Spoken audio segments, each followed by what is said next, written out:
வந்து நிறைய கேட்டிருக்காங்க. ஒருவர் சென்னையிலிருந்து டெல்லிக்கு செல்ல ரயிலில் புறப்படுகிறார்.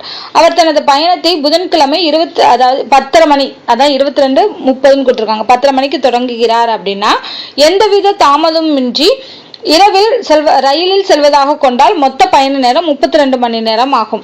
அவர் எப்போது டெல்லியை சென்றடைவார் அப்படின்னு கேட்டிருக்காங்க. இப்போ சென்னையில இருந்து டெல்லிக்கு போறாரு.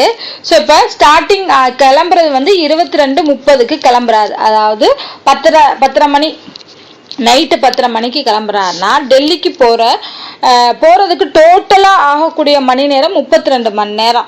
அப்பனா அவர் எந்த கிழமையில எந்த மணி நேரத்துல போய் டெல்லியிலே ரீச் ஆவாரு. ஸோ நல்லா பாருங்க. இப்ப சென்னை நைட்டு 10:30 மணி அப்படின்னா 12ஓட அந்த புதன்கிழமைங்கிறது முடிஞ்சிடும். ஏன்னா புதன்கிழமை தான் ஸ்டார்ட் ஆகுறாரு.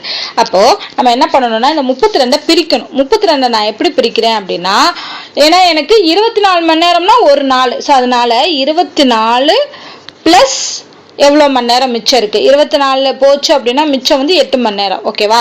அப்போ ஒரு நாள் பிளஸ் 8 மணி நேரம் அவர் டிராவல் பண்றாரு. ஓகேவா?